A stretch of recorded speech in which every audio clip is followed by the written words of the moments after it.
Bonjour mes sorcières, j'espère que vous allez bien. Aujourd'hui on se retrouve pour un bilan couture spécial sweat. Vous pouvez me retrouver sur Instagram sous le pseudo Chute la sorcière cou, comme ici sur YouTube. Et maintenant que ça c'est dit, on peut tout de suite entrer dans le vif du sujet. Aujourd'hui, je ne vais vous présenter que 3 pièces parce que j'ai vraiment envie d'essayer d'arriver à faire des vidéos un petit peu plus rythmées, un petit peu plus agréables à regarder et donc un petit peu plus courtes. Ce qui fait que j'ai décidé de regrouper par thématique et j'ai 3 sweats à vous proposer. Je vous préviens d'avance, je risque de dire sweat à certains moments de la vidéo. Je sais qu'on est censé dire sweat, mais depuis que je suis toute petite, j'ai toujours entendu et prononcé sweat. Et du coup, forcément, c'est l'habitude qui reprend le dessus le plus souvent. Comme vous pouvez le voir, ça continue de changer derrière moi un petit peu. Parce que voilà, je continue à aménager ma pièce couture. Je vous la présenterai une fois que je serai vraiment un petit peu certaine de moi et une fois qu'il n'y aura plus trop d'éléments à ajouter. Et je commence déjà à blablater et à faire des digressions. On se recentre. Une fois n'est pas coutume, pour ce bilan couture, j'ai cousu de l'homme. Et je m'amuse à réutiliser cette formule parce que dans une de mes dernières vidéos, j'ai eu un commentaire qui m'a vraiment fait rire. J'avais dit « je n'ai jamais cousu d'enfant » et donc l'une d'entre vous m'a beaucoup fait rire en me disant « oui, c'est vrai que la peau d'enfant c'est compliqué à coudre, il vaut mieux se cantonner au dalmatien ». Et donc voilà, ça m'avait fait beaucoup rire, mais sachez en tout cas qu'aucun homme n'a été maltraité pour cette vidéo, ils sont même plutôt contents. Et donc j'ai cousu de l'homme. On commence donc tout de suite par le Sweat Ted de Super Bison.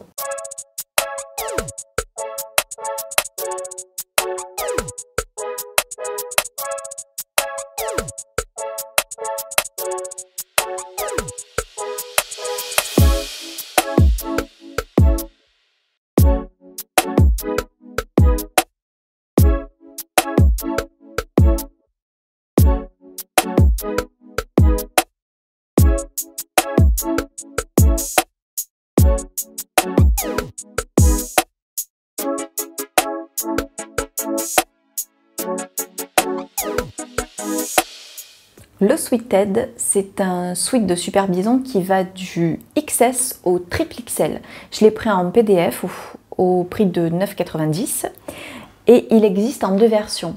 Une version A avec un col châle et une version B avec un col rond lambda. Il y a aussi une poche sur le patron normalement et vous pouvez le décliner en manche courte et en manche longue.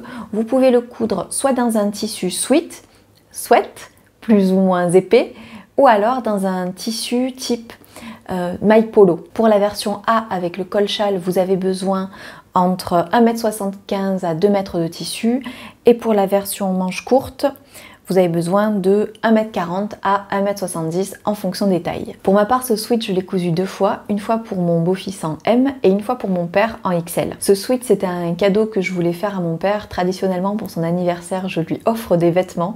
C'est moi qui compose sa garde-robe. Et là, pour la première fois, j'ai eu envie de lui coudre un haut aussi, un pull, quelque chose de chaud pour l'hiver. Et j'ai donc acheté une maille sweat. Je vous mettrai le nom ici. Je l'ai acheté sur Dress & Stoffen et je sais que selon le nom, vous en avez une très épaisse et une beaucoup plus fine. Là, c'était vraiment la très épaisse, celle qui tient bien chaud. J'ai pris ce coupon de tissu dans une couleur vert pétrole, ou bleu pétrole, je sais plus comment est-ce qu'ils appellent ça. J'ai cousu les 2 versions du sweat dans le même tissu. Je vous montre tout de suite la bête. Et voilà, pour les 2 versions, j'ai fait la version avec le col châle. Donc là, c'est la version M que je tiens dans mes mains. Et comme vous pouvez le voir, j'ai fait le col ici en noir pour que ça contraste et j'ai utilisé du bord-côte noir acheté chez Dress & Stoffen aussi. En fait, j'avais regardé plusieurs versions de ce sweat sur Instagram pour choisir un petit peu les détails et j'avais remarqué que j'aimais davantage les versions où il y avait un contraste entre le tissu ici et sur le revers du col que lorsqu'on avait exactement le même tissu. Et ce qui m'a décidé aussi, c'est que cette maille est vraiment très épaisse. Je me suis dit que ça allait vraiment être compliqué de former le col, puisque là, vous avez en fait 2 pièces de tissu, une pour l'intérieur, une pour l'extérieur. Et donc ensuite, donc là vous avez 2 pièces de tissu et ensuite vous avez ici les raccords à faire avec une 3e épaisseur des tissus. Et j'imaginais vraiment mal coudre les 3 épaisseurs de cette maille sweat vraiment très très épaisse. Donc je me suis dit que de toute façon ça serait plus facile à gérer et qu'en plus je préférais le rendu en fait par rapport à ce que j'ai vu. J'ai vu notamment une version de Pauline de By Popo et puis il y en a beaucoup quand même sur Instagram si vous tapez le hashtag TED Super Bison. Et donc voilà, ça a été un choix que j'ai pas regretté. Vous voyez qu'ici vous avez des poignées de manches et en bas une bande pour faire la propreté aussi en bas du sweat. C'est vraiment extrêmement rapide à coudre. Il n'y avait pas spécialement de bande, de laminette pour que ça ne se déforme pas. En même temps, j'ai pas vraiment l'impression que ce tissu très épais va se déformer. Donc c'était vraiment seulement les pièces du tissu à découper et à assembler. J'ai tout assemblé à la surjeteuse, donc c'est allé vraiment vite. La seule chose que j'ai pas assemblée à la surjeteuse, eh bien ça a été le col. Les explications, ça allait, mais en même temps c'est vraiment pas un projet très compliqué. La seule difficulté pour moi au niveau de la couture, ça a été au niveau du col ici, parce que comme vous le voyez, la forme n'est pas vraiment... on n'a pas vraiment d'angle ici, on a plutôt des arrondis. Et j'ai voulu... On n'a pas d'explication vraiment hein, sur le patron, sur la façon de correctement assembler le col au corps du vêtement. Les explications ne sont pas très détaillées. Moi j'ai essayé, je voulais faire des angles, me préparer mes angles pour piquer.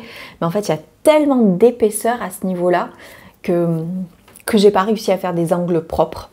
Et je pense que il faudrait que je retente. Je pense que je vais retenter, mais dans une maille polo peut-être, dans quelque chose de beaucoup plus fin, pour voir déjà si j'arrive à former correctement les angles.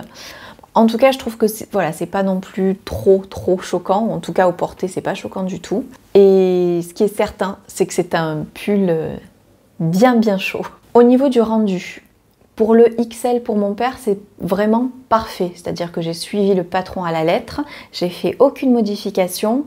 Bon, il entrait dans le tableau des tailles et vraiment au niveau des épaules, c'est très bien. Au niveau de la longueur des manches aussi, c'est parfait. J'ai eu un petit peu peur parce que j'ai d'abord fait essayer le M à mon beau-fils et là les manches étaient un peu trop longues. Donc je les ai raccourcies vraiment sur lui pour pouvoir ensuite quand même fixer le bracelet de manches. Donc j'ai raccourci de 7 cm au niveau des manches et ce qui est pas mal c'est que étant donné que je l'ai fait après coup sur lui, je n'ai pas raccourci sur le patron. J'ai vraiment enlevé au bas de manche les 7 cm, ce qui fait que j'ai dû un peu plus étirer ici sur la bande de propreté, sur la bande, c'est pas une bande de propreté, sur la bande de poignet en fait, sur le poignet pour raccorder au bas de manche, mais au final ça se voit pas vraiment, je trouve que ça passe, on voit pas cette petite modification et ça lui va parfaitement. Sinon au niveau des épaules, au niveau de la carrure, le M c'était vraiment parfait, au niveau de la longueur aussi c'est très bien. En revanche, j'ai fait essayer le XL à mon compagnon, puisque j'avais peur un petit peu pour la longueur des manches, donc je le lui ai fait essayer avant de le donner à mon père. Et sur mon compagnon, il aurait fallu que je raccourcisse la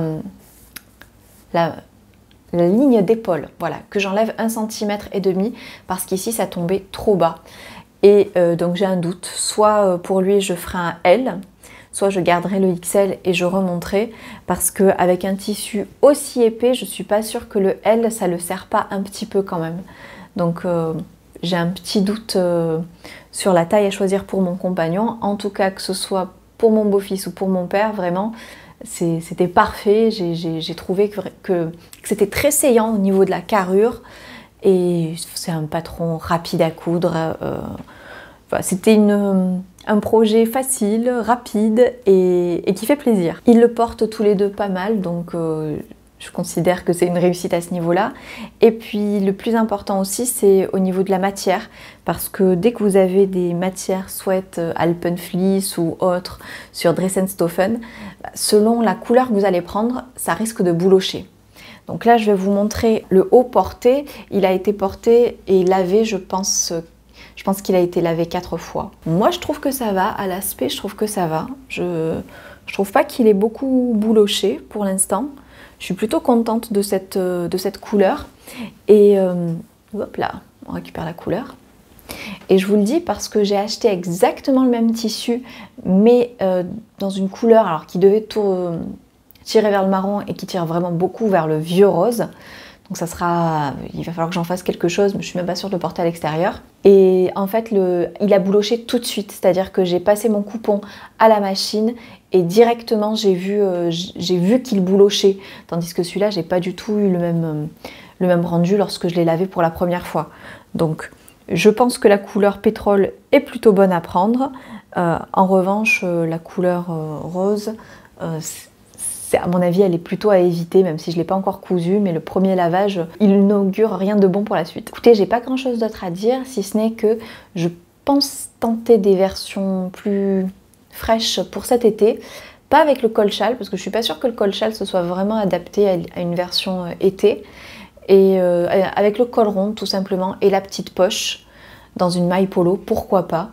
Mais c'était une très bonne première expérience. Et d'ailleurs mon compagnon qui au départ, lorsque je savais pas si faire la deuxième version pour lui ou pour mon beau-fils, et en fait au départ le sweat, bon je me suis dit c'est vraiment pas pour lui, il me dit non les sweats je porte pas, ça me plaît pas. Et en fait lorsqu'il l'a essayé pour mon père, il a trouvé ça très confortable et il a trouvé que le col châle, eh bien ça avait un effet un petit peu moins sport. Et donc un petit peu plus chic entre guillemets pour un sweat, ce qui lui correspondait mieux. Donc je trouve vraiment que c'est un bon patron qui est modulable et qui est à refaire. La poche, je ne l'ai pas faite aussi parce que je me suis demandé si avec cette matière très épaisse, ça allait faire joli une poche sur le dessus. C'est pareil, c'est encore quelque chose qui est à tester. Cette fois-ci, je vous ai tout dit, on va passer tout de suite au prochain sweat que j'ai cousu pour moi. Il s'agit du sweat Sport Chic qui est issu du magazine Modes et Travaux en collaboration avec Super Bison.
Le sweat Sport Chic, il est donc issu du magazine Modes et Travaux en collaboration avec Super Bison.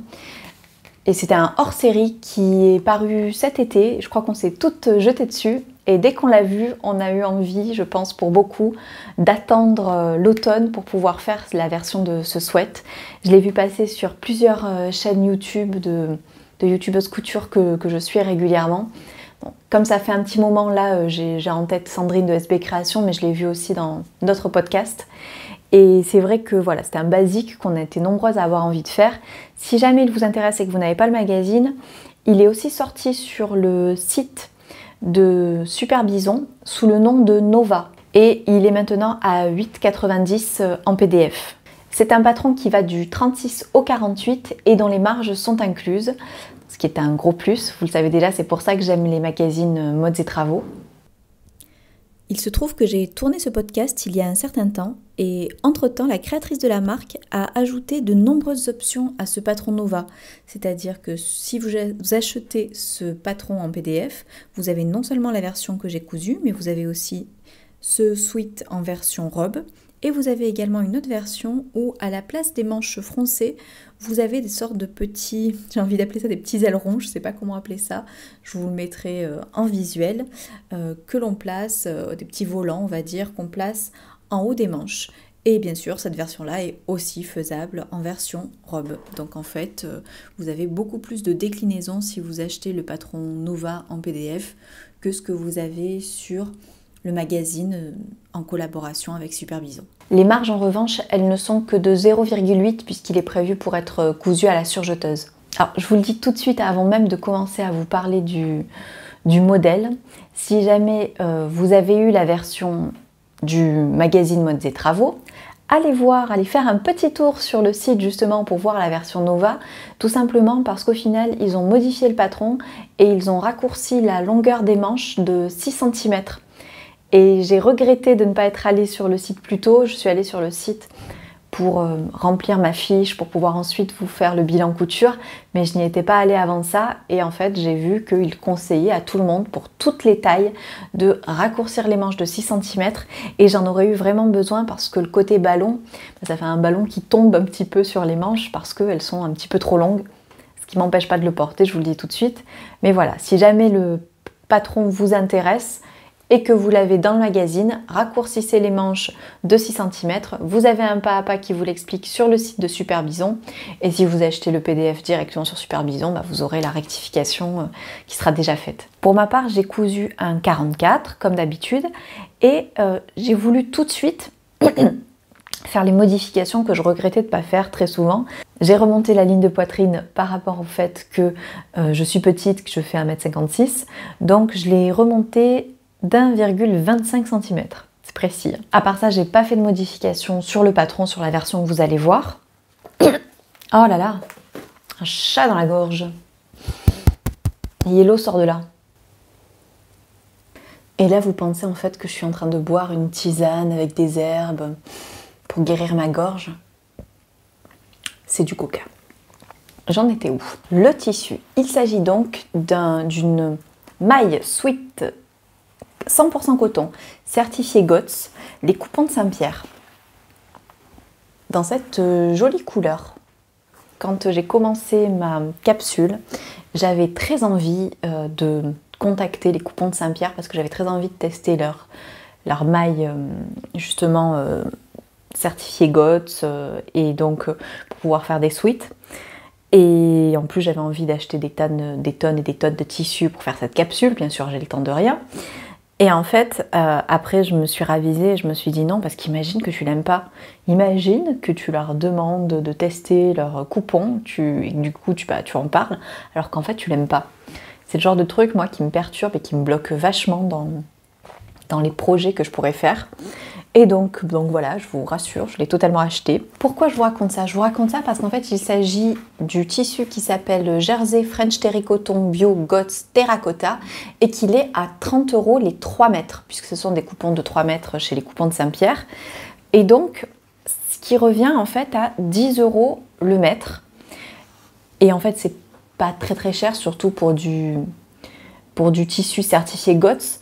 Donc en fait, cette certification, c'est vraiment la certification la plus difficile à avoir pour un textile bio. Je ne suis pas une pro, donc je ne vais pas entrer dans le détail, mais ce qu'on nous dit, c'est que le tissu biologique est fabriqué et transformé dans le respect de l'environnement et des conditions de travail, sans matières chimiques ou bien nocives pour la santé ou l'environnement.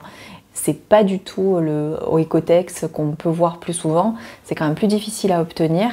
Et donc je suis assez étonnée d'avoir un coupon de coton du coup de 3 mètres à 30 €. Donc c'est pour ça que j'avais vraiment envie de tester. La qualité, écoutez, je le porte vraiment beaucoup et celui-là je l'ai lavé bien plus de 4 fois parce que je l'ai fait en fin de novembre et que je le porte minimum une fois par semaine.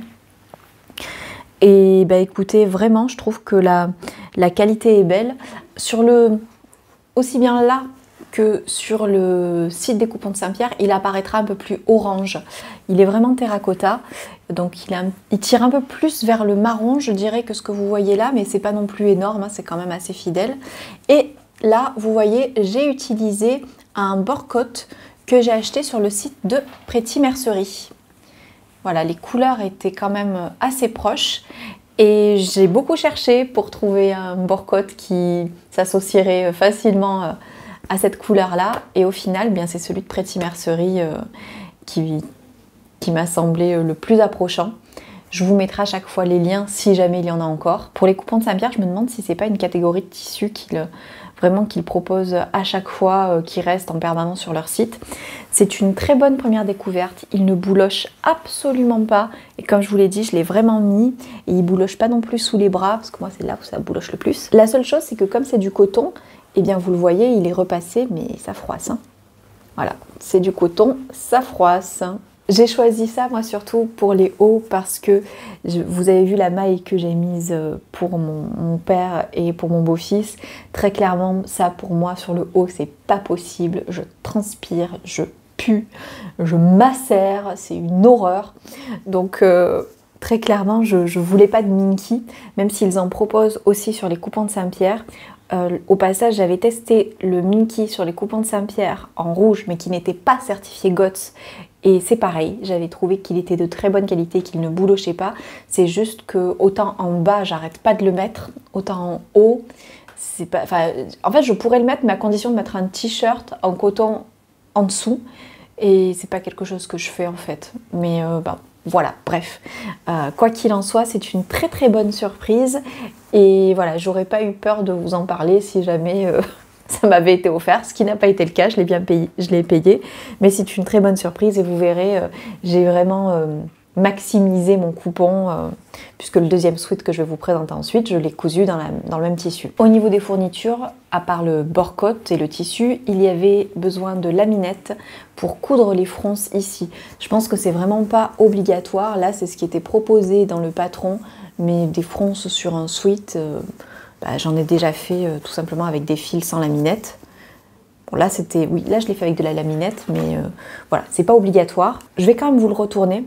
J'aurais dû vous retourner le TED aussi. Je l'ai cousu donc à la surjeteuse. J'ai acheté des cônes qui étaient plutôt d'une couleur un peu marron clair. Bon, c'est ce qui allait le mieux avec cette couleur-là, donc c'est ce que j'ai fait. C'est ce que j'ai utilisé, pardon. Voilà. Et vous avez donc la laminette emprisonnée ici. Ah, un fil de bâti. Voilà. On va parler un petit peu plus définition. Donc au niveau définition, vous n'avez pas de surpiqûre nulle part, ce qui moi me convient très bien. Vous avez donc des fronces ici sur le haut de la tête de manche, ce qui lui donne justement ce côté un petit peu plus chic. Et donc la bande de bas de sweat, elle est un petit peu plus courte pour le resserrer à la taille, ce qui fait qu'il faut un petit peu la tirer pour pouvoir l'ajuster au niveau du sweat. Mais voilà, rien d'inhabituel on va dire. Comme vous l'avez vu, la bande de poignet est assez large, assez haute en fait. Ça c'est aussi un détail que je trouve assez joli. Je vais juste vous faire un petit point sur les fronces et la laminette, parce que c'était le seul point que je n'avais jamais connu auparavant dans d'autres patrons. Et ça n'a pas été forcément une bonne première expérience, donc je vais vous expliquer tous mes petits cafouillages, tous mes petits problèmes, comme ça vous les évitera. Sur ce patron, vous devez froncer la tête de manche et le bas de manche ouvert. Donc vous le froncez avec 2 fils de fronce. Au passage, moi j'ai un petit peu cafouillé parce qu'il y a énormément de crans sur cette tête de manche, ce qui est très bien, très positif, ce qui permet vraiment d'avoir quelque chose de précis. Sauf que moi j'ai cafouillé, il y avait trop de crans et j'ai fait des fronces entre les mauvais crans. Bref, c'est pas très grave, mais soyez peut-être un peu plus concentré à ce moment-là. Donc j'ai fait mes fronces en haut, j'ai fait mes fronces en bas avec mes 2 fils de fronce.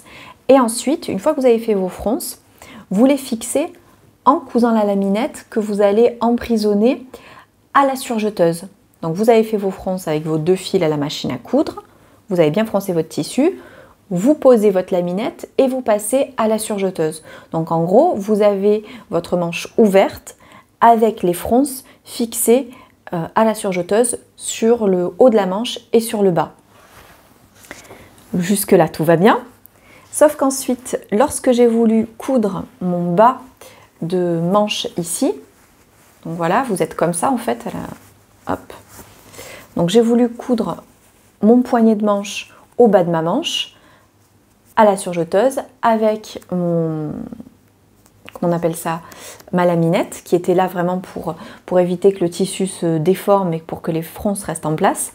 Et bien lorsque je l'ai fait, je me suis retrouvée à voir le surjet ici, puisque de toute façon, les 8 cm de la laminette, les 8 cm aussi de marge de couture avec la surjeteuse, c'était trop semblable et du coup on voyait ici le surjet qui était le surjet de la laminette, de fixation de la laminette, on le voyait apparaître ici et c'était vraiment pas joli, ce qui fait que ça m'a compliqué en fait la couture, j'ai dû redéfaire tout mon surjet et placer mes pièces différemment, enfin placer ma marge de couture différemment pour faire en sorte qu'elle ne se voit pas. Ça m'a ralenti et c'est vrai que ça a été un problème un petit peu...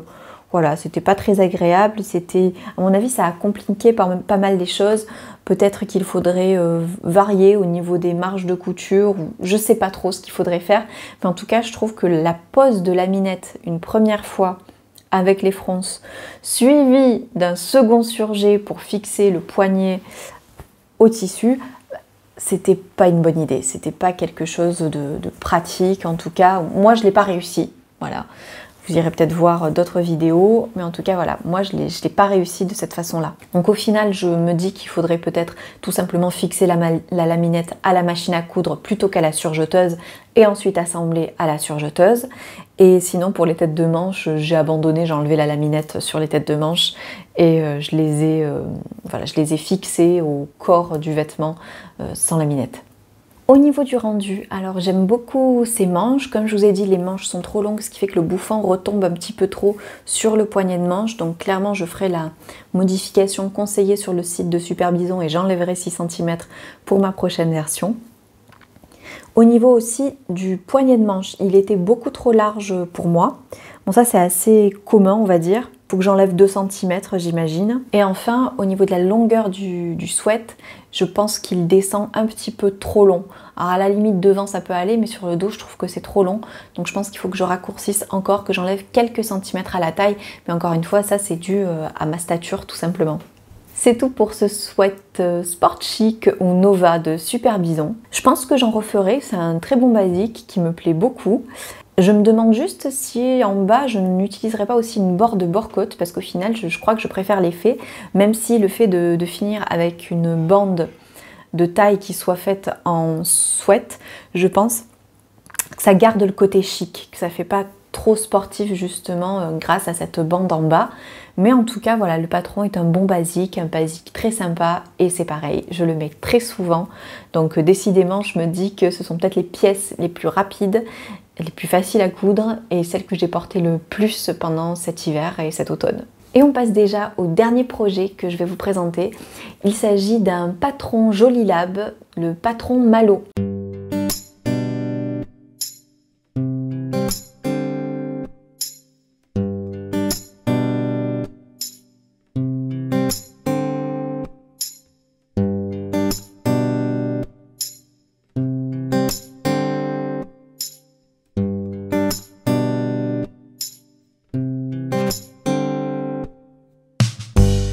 À la base, c'est le patron d'une marinière que j'ai reçu dans une box, puisque j'avais acheté la box Joli Lab une fois pour faire le test. Et donc, il s'agit de ce patron-là. Je l'avais cousu, je l'avais présenté dans un précédent bilan couture. C'était vraiment un patron pensé pour être cousu en marinière, avec des empiècements ici pour pouvoir mettre le tissu dans l'autre sens et jouer avec les rayures, pouvoir mettre ici des petits boutons si on en a envie. Et donc voilà, c'est un patron qu'on pouvait faire soit en version marinière t-shirt, soit en version robe. Moi j'avais fait la version robe. Il va du 34 au 48 et donc vous avez besoin en tissu de 1m30 en 34, 1m30 en 40 et pour la taille 48, puisque ça va jusqu'au 48, d'1m40 pour la version top en tout cas et 1m60 pour la version robe, pour toutes les robes. Alors autant en marinière, surtout par rapport à la version robe, j'étais pas certaine d'apprécier, autant lorsque j'ai vu le patron, je me suis dit c'est certain, ça va devenir un de mes basiques, notamment grâce aux empiècements ici que je trouve très très jolis. Et je savais que j'allais en faire une version avec un empiècement contrastant. Et c'est donc ce que j'ai fait ici. Alors malheureusement, vous voyez ces taches parce que j'ai fait, voilà, j'ai fait des tâches. Je l'ai lavé pour pouvoir vous le montrer, je l'ai lavé, mais les tâches restent. Donc je croise les doigts, juste après la vidéo, je vais aller mettre un détachant, parce que c'est vraiment un pull que j'adore et que je porte beaucoup, beaucoup, beaucoup. Je crois que même que je le préfère par rapport à l'autre, même si je le porte beaucoup également. Et donc voilà, je suis vraiment déçue d'avoir fait ces tâches, mais en même temps ça vous montre à quel point je le porte souvent. Et voilà donc le modèle. Et comme vous pouvez le voir, je l'ai fait avec des empiècements dans un simili-cuir ajouré que j'avais acheté l'année dernière sur le site de Moonasiu en solde. Les empiècements, je les ai doublés ici dans une résille extensible.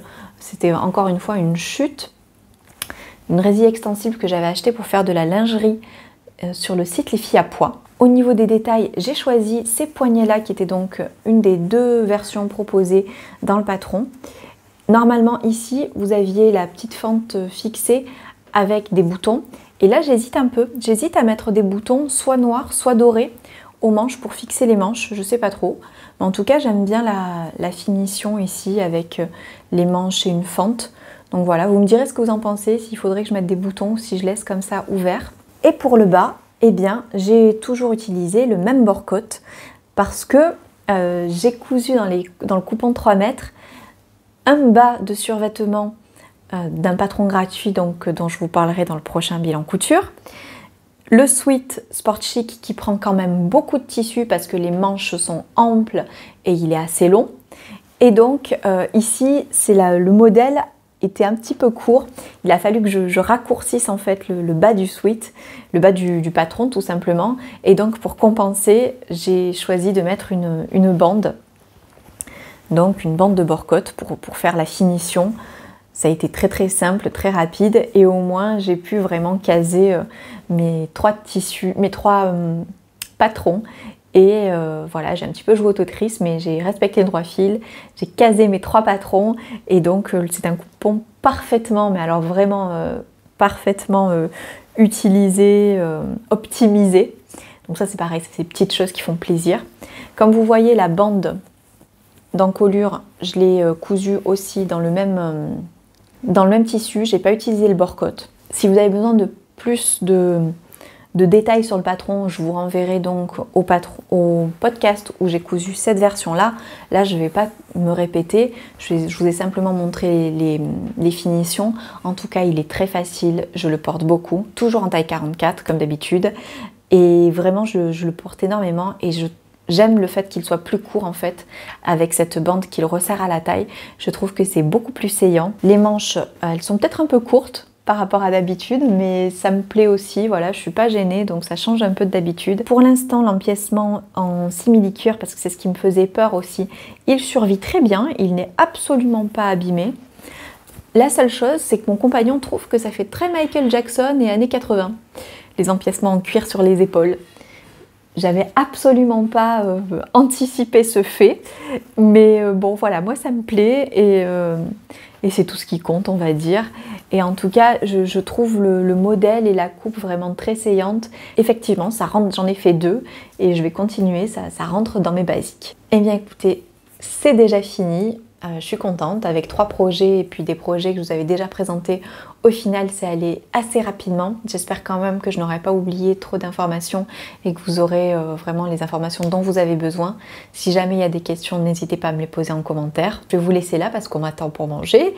Et puis, on se retrouve bientôt pour encore un nouveau bilan couture, celui sur les patrons gratuits.